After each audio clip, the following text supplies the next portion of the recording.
I was on CNN calling the crash of 2008. I said, Lehman's going down. You can check it out. I said to Wolf Blitzer, Lehman's going down. And he goes, oh!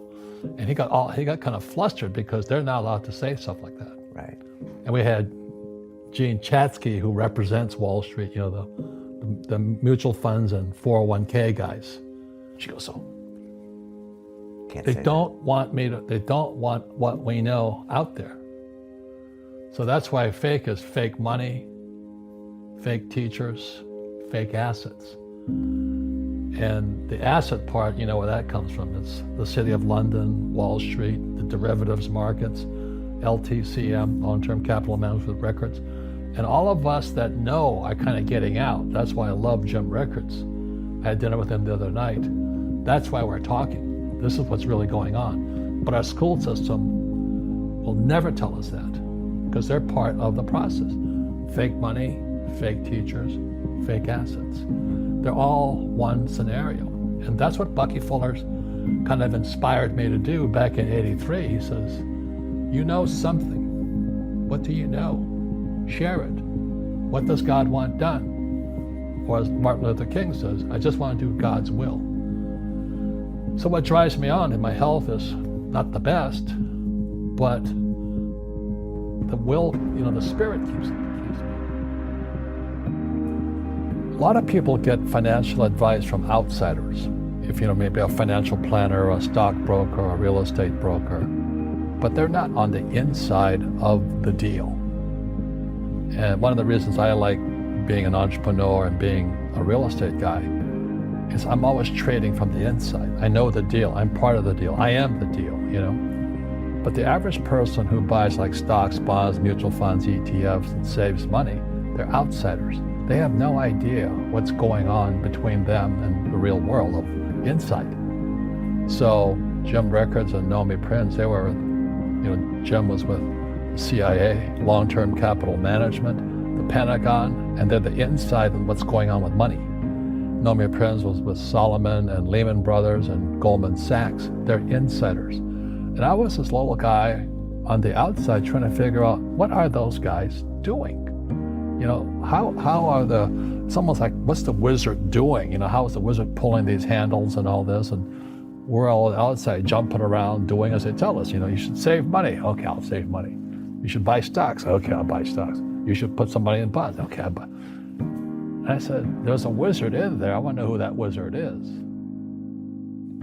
Being an entrepreneur, I was in the rock and roll industry. And back in the 80s, I started studying with a man named Dr. R. Buckminster Fuller, best known for the geodesic dome. So in '67, I hitchhiked from New York City to Montreal, Canada, to see Expo 67. And Buckminster Fuller's dome was the U.S. pavilion there. So Expo 67 was the World's Fair on the Future, and Fuller was a futurist. But I didn't meet him there, and then back in 1981, I finally met him in Kirkwood, California, on a seminar called The Future of Business. And so I studied with him 81, 82, and 83. And I was a hardcore make money entrepreneur. And one day Fuller asked me, he says, what's your life's purpose? And I said, make money. And how did I know that was the wrong answer? And he scolded me, because here I'm in rock and roll, it's sex, drugs, rock and roll. I don't do drugs, but I was trying for the rest. And he goes, it's a waste of a good mind just to make money. I'm going, what do you mean? He says, I thought we were supposed to make money. And he just challenged my paradigm, the way I looked at world and business. He says, and I covered this in fake, and the question he asked me, he says, why don't you do what God wants you to do? I went, what? He says, look, humanity is evolving. And you have to ask yourself, what does God want done? Not what Robert Kiyosaki wanted done. What does God want done? And he kind of scolded me in front of the whole class. I'm going, so what's wrong with rock and roll? He goes, it's about you. It's your passion, but it's not God's purpose. I'm not really religious, I'm not pumping that.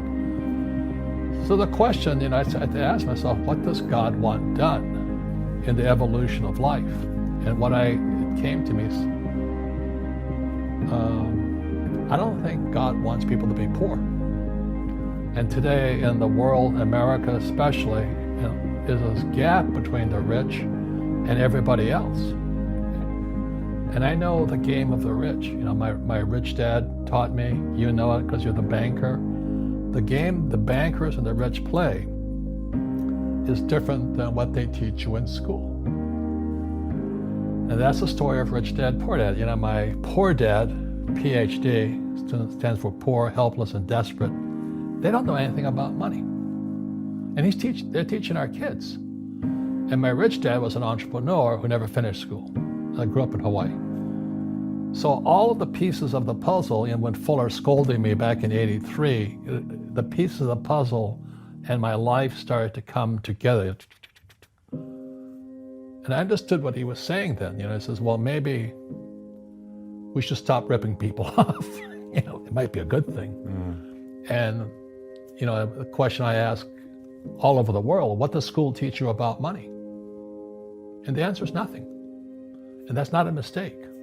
That's not an accident. I knew that. Most people know that. But the way to keep the poor and middle class working hard is never teach them what the rich know. So if you read Rich Dad, Poor Dad, which came out in 1997, it's what the rich teach their kids about money, the poor and middle class do not. And I had already retired. I made enough money at 47, so I didn't have to work again for the rest of my life. And I said, now what do I do with the rest of my life? And so that's when I came out with Rich Dad, Poor Dad, the cash flow game, because poverty hurts. I don't like it. And I don't like that our academic system's so corrupt. We know the banking system's corrupt. We know politics is corrupt. But academics is just as corrupt. So I just said, well, if exactly as Fuller said, what does God want done? Not what I want done. Martin Luther King said it another way. King says, I just want to do God's will. So that's what I cover in faith. What does God want done? So when I was 9 years old, I moved to this rich kid's school. And suddenly I realized I was poor because it's relative. As Einstein, it's all relative. And my classmates were mostly white guys. And I was one of the few Asians in the class.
And these guys, their fathers owned the banks, they owned the plantations, they owned the car dealerships, they owned the meat packing company, they owned the ranches. And I'm going,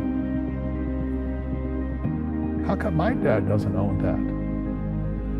So I remember raising my hand when I was 9 years old, talking to my fourth grade teacher, and I said, when am I going to learn about money? And she was this woman who should have retired 50 years earlier. She was so sick and tired of kids by this time. She says, the love of money is the root of all evil.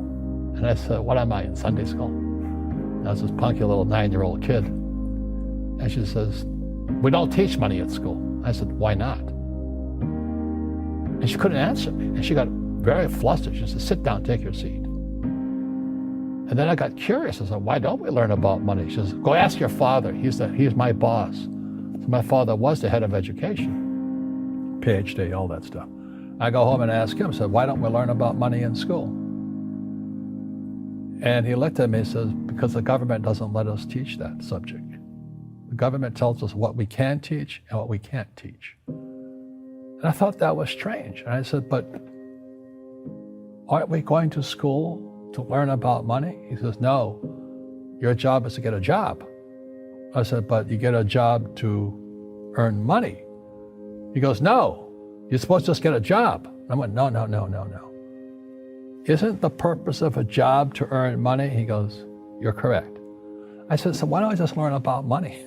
I can skip the job part, And he got flustered and he said, look, and my father was, for Japanese, very tall, 6'4", and an imposing man, good guy. But he says, if you want to learn about money, why don't you ask your best friend's father about money? And I said, why? That's Mike. So why ask him? He says, because Mike's father is an entrepreneur. And I said, what are you? He says, I'm an employee, I'm a government.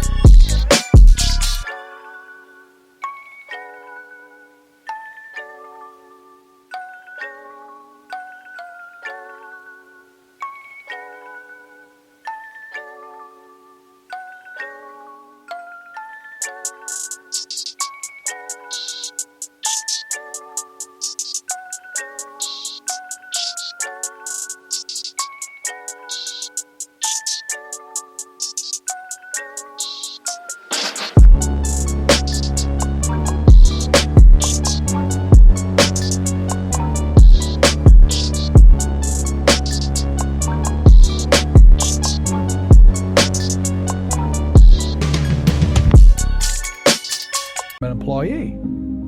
I went, oh, what's the difference? He says, the difference is an entrepreneur must know about money, or they're no longer entrepreneurs. And he says an employee doesn't have to know anything about money, because the government will take care of them, the company will take care of them. So I'm all confused. But I took my dad's advice and I trundled over to Mike's father's office and knocked on his door and I said, hey, I'm here, 9 years old. Teach me about money. He says, beat it, kid, But that's where the story of Rich Dad, Poor Dad started. And finally, through persistence, my rich dad started teaching me about money on one condition. And that condition was he would never pay me. He says, the moment I pay you, you think like an employee. He says, that's the trap. Entrepreneurs work for free.